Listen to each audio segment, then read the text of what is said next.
Hola, hola, soy Raquel Valle y estás escuchando No me cuentes cuentos en Radio Top 28.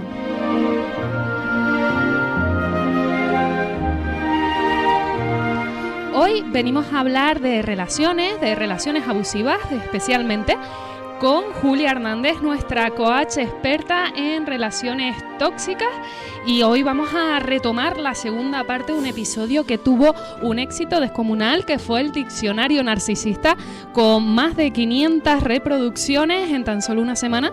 Y es que Julia está teniendo un éxito tremendo en No me cuentes cuentos, al igual que el resto de colaboradoras que se incorporan a esta temporada 8.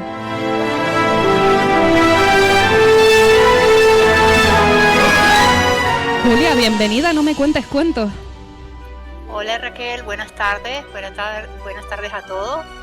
Espero se encuentren todos muy bien. Un placer para mí estar nuevamente aquí compartiendo con todos. Y yo encantada de tenerte aquí una vez más para seguir creando contenido de valor y muy importante para nuestras relaciones.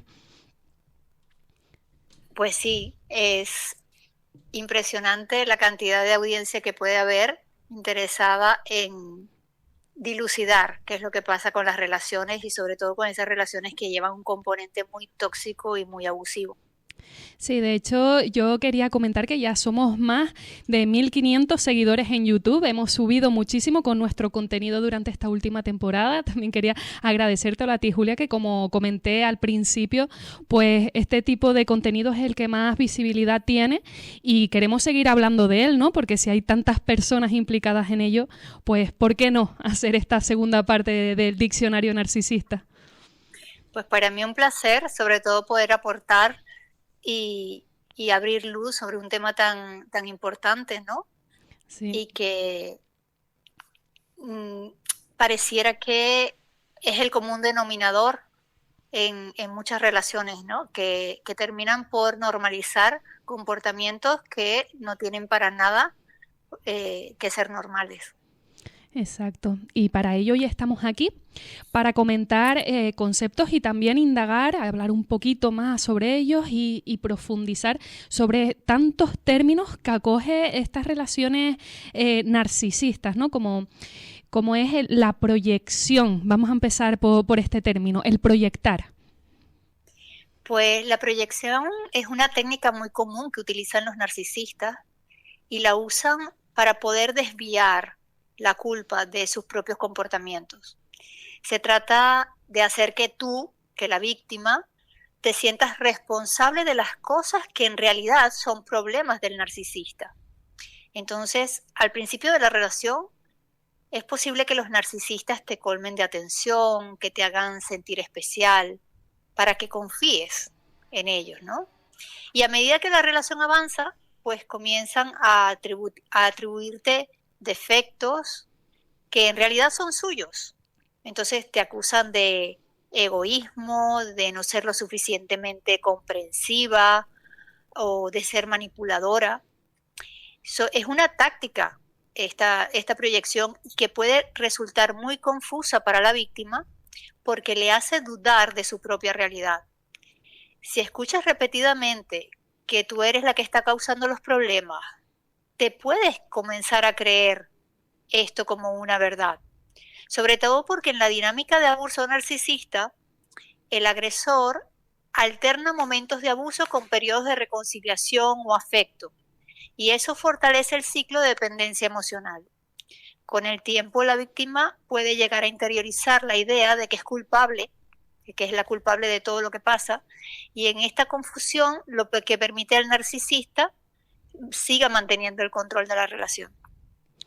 Sí, de hecho me acabas de recordar la historia de una amiga, ¿no? Que la verdad que está dentro de una relación de este tipo, desafortunadamente, y claro, ya por fin había conseguido desapegarse, ¿no? De estar ese tiempo sin el narcisista, empezando a desintoxicarse, y entonces él pues la empieza a perseguir, ¿no? Para pedirle perdón. Y llegó un punto en el que ella termina yendo a su casa y él dándole la vuelta a la tortilla, y es ella la que queda de mala. Él termina pues diciendo que no quiere nada más con ella, y claro, cuando toca tierra otra vez dice, uy, cómo ha cambiado la realidad, ¿no? Cómo han cambiado las tornas en tan solo 5 minutos y yo ahora soy la mala. Claro, porque ellos son especialistas en hacer esa jugada. A nosotras, las personas normales, lo voy a entrecomillar, ¿no? Ese tipo de jugadas mentales no nos son naturales, no nos salen de forma natural, porque uno está mintiendo y uno está manipulando. Pero para los narcisistas es un juego perfectamente normal, natural. Aprenden de una manera a darle la vuelta a la tortilla, que seas tú la que termine resultando la confundida y la que se lleve los platos rotos. Madre mía. Julia, hemos hablado de que, bueno, tenemos esas recaídas, ¿no? Como dices tú, que siempre hay como una media de 7 veces con la que se vuelve con el narcisista. Entonces llega este término, que con la S, ¿no? Como decimos en este rosco de pasapalabra, que es soltar. Pues el proceso de soltar a un narcisista resulta muy complejo y emocionalmente es muy agotador, porque no solo es un proceso físico, sino también mental y muy emocional. Y para muchas víctimas, soltar no significa simplemente cortar el contacto con el narcisista, sino además liberarse de esa dependencia emocional que se ha generado a lo largo de la relación. Entonces, al principio puedes sentir un vacío muy grande, una tremenda sensación de pérdida, porque el narcisista ha ocupado tanto espacio en tu vida y en tus emociones que soltar te resulta muy difícil. Entonces, soltar de verdad ocurre cuando ya no sientes esa necesidad de justificar sus comportamientos o de esperar que de alguna forma el narcisista cambie. Y este proceso requiere mucho tiempo. En la mayoría de los casos implica un gran trabajo personal, terapia, autoconocimiento, reconstrucción de la autoestima. Y yo creo que se termina de soltar cuando has procesado todas esas emociones relacionadas con el trauma y has llegado a un punto en que la presencia o ausencia de esta persona tóxica ya no define tu felicidad o tu valor personal. Y entonces es una forma de cerrar el ciclo, ¿no? Cuando ya no deseas ni positiva ni negativamente nada de esa persona. Y es cuando el narcisista entonces deja de tener poder sobre ti y que tú has retomado el control de tu vida. Claro, porque siempre se espera que sea la otra persona el que no te busque más sin saber que eres tú la que puedes decir hasta aquí y poner un alto al fuego. Sí, sí. Lo que pasa es que en las primeras instancias de la ruptura o del descarte, la víctima desea que la otra persona, que el narcisista recapacite o se dé cuenta de lo buena que ella es o que se dé cuenta de lo que ha perdido y de alguna forma regrese. Para las personas que han vuelto a caer y dicen, ¿y ahora qué? Con el tiempo que lleva yo invertido en mí, que ya lleva unos meses bien y ahora me vuelvo a ver otra vez igual en este mismo punto de partida, ¿qué le recomendarías? Eso puede ser bastante frustrante y llena mucho de culpa a la víctima, porque es como volverte a sentir estafada emocionalmente, ¿no? Como volver a recaer sabiendo dónde te estabas metiendo. Entonces genera mucha culpa, mucha sensación de falta de responsabilidad con uno mismo. Y yo creo que ese es un trauma mucho más difícil de superar, porque es como si te fallaras a ti misma y empiezas a desconfiar de ti y de tus propias decisiones. Es ahí donde tenemos que sacar esa parte compasiva, ¿no? Con nosotros mismos, que a mí una frase que me encanta es decir, no pasa nada, ¿no? Como venga, no pasa nada, vamos a volver a empezar, ¿no? El quitarle un poco el hierro al asunto y decir, a ver, sí, he fallado, pero puedo volver a empezar, tengo una nueva oportunidad.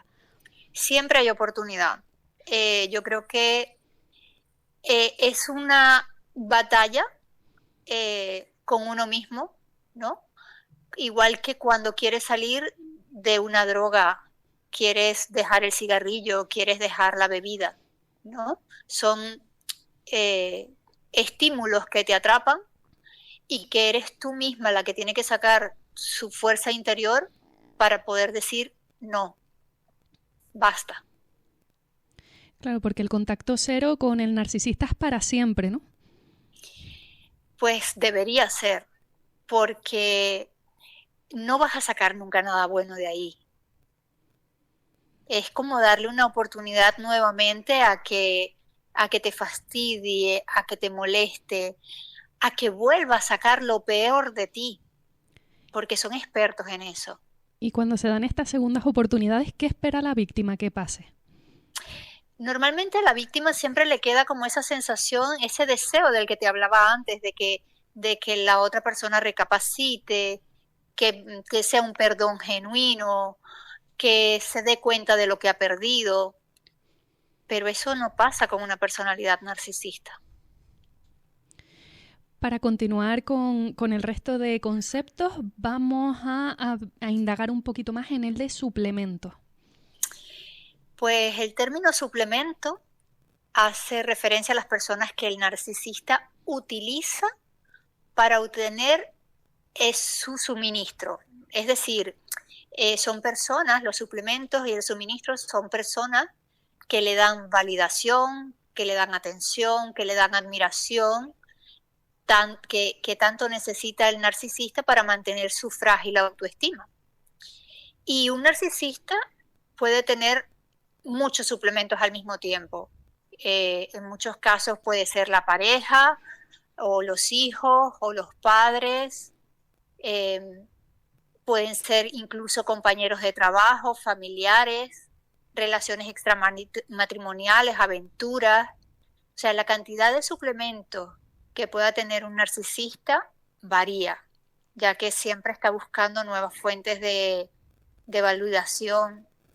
No tiene un límite, porque en su mente su necesidad de admiración es insaciable. Entonces, incluso si en algún momento pareciera que está satisfecho, siempre estarán en la búsqueda de nuevas personas que puedan alimentar ese ego. Y las personas para los narcisistas son meros objetos intercambiables, desechables, y los utilizan cuando los necesiten en cada momento. Julia, ¿y cómo llega a todos? Porque vamos a ponerlo en las relaciones afectivas, bueno, en los vínculos románticos. Puede un narcisista tener pues la madre del hijo, luego tener a la esposa y luego tener amantes. ¿Cómo es posible coordinar todo esto y que ninguna se dé cuenta? No, sí se van dando cuenta, porque los narcisistas son mentirosos patológicos y terminas dándote cuenta de cuántas veces te mienten. Por eso es que es tan desgastante emocionalmente, porque nunca puedes confiar completamente. Entonces, el suministro puede venir de cualquiera que le halague, ¿sí? O sea, si es un niño mimado de mamá, pues la madre y el padre a lo mejor lo halagarán como si es la persona más maravillosa del universo. Sobre las personas que ejerce poder, pues también tendrá esa, digamos, admiración o ese ejercicio de poder frente a los subordinados, por ejemplo. Entonces, evidentemente, tiene muchísimos suministros. Sí, la verdad que me tocó un caso muy de cerca de que esa persona sabe que el narcisista tiene más suplementos y aún así sigue ahí, ¿no? Esperando como el turno, dice, bueno, él tiene este suplemento, que es el principal, y luego tiene a varias, entonces es como a ver con qué juguete la estantería juega, ¿no? Y ahí están todos esperando. Claro, esto de fuera se ve como, ¿por qué no reaccionas, no? ¿Qué te pasa para que no salgas de ahí? ¿Qué tiene la víctima para ver todo esto y aún así quedarse en ese sitio? Pues las víctimas tienen esa sensación también de validación o el pensar que en algún momento, mira, yo voy a ser la elegida o cuando sea elegida yo se va a quedar conmigo. Entonces, pero esas son ideaciones mentales que también hacen algunas personas sobre la relación, ¿sí? Es como una expectativa de que en algún momento yo voy a ser la única. Y eso con un narcisista no es posible. Puedes que seas la única, ¿sí? Pero tiene que ser una relación ya de matrimonio y muy, muy conveniente para el narcis. Y conveniente me refiero a que sea algo de lo que él no puede prescindir porque perdería su estatus, su nivel. Julia, ¿qué es el tratamiento de silencio?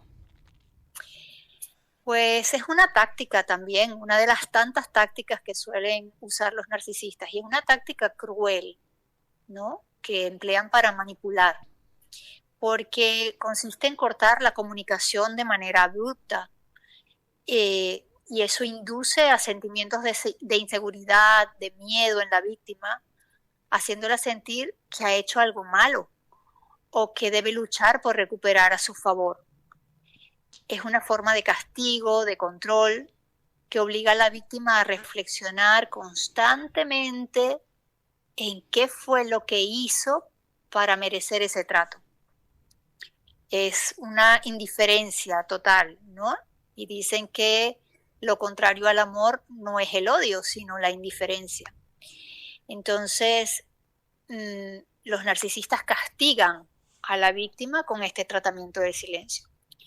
Y pueden romper el tratamiento de silencio cuando necesiten algo de la víctima, bien sea atención, apoyo emocional, control, o simplemente la necesidad de reafirmar nuevamente su poder sobre ella. Y también una vez que sienten que el castigo ha tenido el defecto deseado, vuelven a reanudar la comunicación, bien sea de forma casual, afectuosa, y confunden. Ese tratamiento hace que la víctima se confunda.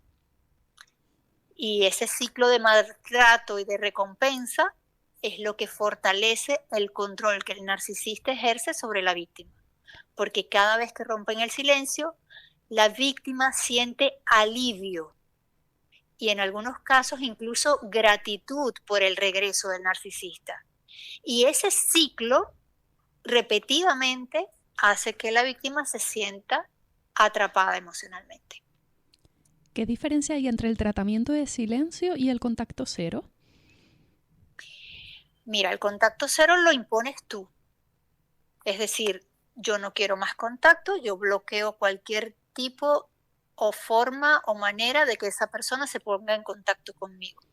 El tratamiento de silencio es una cosa como más despectiva en el sentido de que es un castigo, es como lo que has hecho me ha molestado y por lo tanto rompo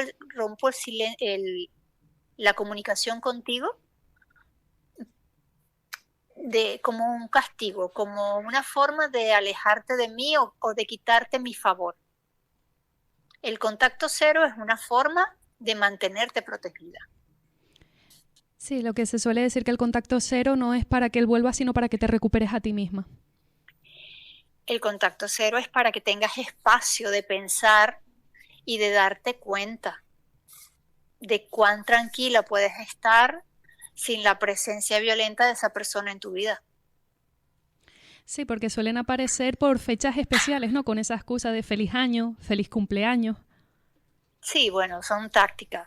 Son momentos en los que saben que hay vulnerabilidad, de que estás contenta, de que son eventos sociales que seguramente hacen que bajes la guardia y se aprovechan. Para finalizar, vamos a definir la victimización del narcisista. Pues los narcisistas son expertos en manipulación, no solamente a nivel íntimo, sino a nivel social también, y pueden presentarse como víctimas en cualquier conflicto. Son muy hábiles para construir una narrativa en la que ellos son los que han sido maltratados o incomprendidos. Y la sociedad, al no tener una visión clara de lo que sucede detrás de las puertas cerradas de la intimidad, pues, tiende a creer la versión del narcisista porque es la que se presenta como de una manera más convincente. Ellos proyectan mucha seguridad en sí mismos, entonces su manera de narrar la historia convence a los demás. Además, los narcisistas suelen tener una habilidad natural para ganarse la simpatía de la gente y construir una imagen pública íntegra, ¿no? Aunque sea falsa. Julia Hernández, sí, dime. Sí, sí, que está interesante. una táctica que suelen usar es denigrar a la víctima frente a otras personas. Entonces, esto las desacredita frente a los demás y la desacreditan antes de que ella tenga la oportunidad de contar la versión de los hechos, ¿no? Y de esta manera, cuando la víctima finalmente habla, ya ha sido etiquetada como loca, problemática, inestable, frágil emocionalmente. Y entonces la sociedad o el grupo social donde se desenvuelve esta pareja, pues tiende a creer el narcisista porque su manipulación está diseñada para alinearse con las expectativas sociales. Se presentan como personas encantadoras, con muy buenas intenciones, excesivamente moralistas. Y la verdadera víctima, que puede estar emocionalmente devastada, puede parecer menos creíble, ya que está profundamente afectada por ese abuso. Aparte que está en una confusión tremenda y en una total incredulidad sobre lo que está viviendo.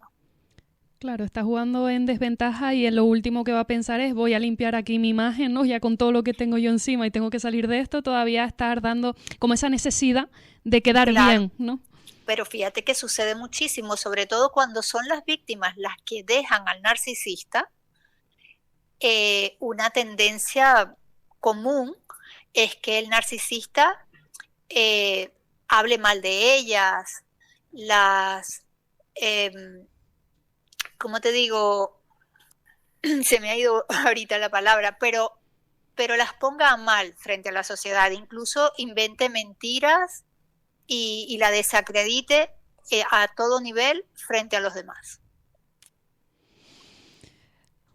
Un tema duro, pero la verdad que interesante. Julia, muchísimas gracias por compartir con nosotros una tertulia más en No me cuentes cuentos. Para las personas que nos están escuchando y quieran indagar más sobre el tema, incluso pedir una cita con Julia, la pueden encontrar en LifePlus50 en Instagram y seguir hablando de este tema que es el narcisismo.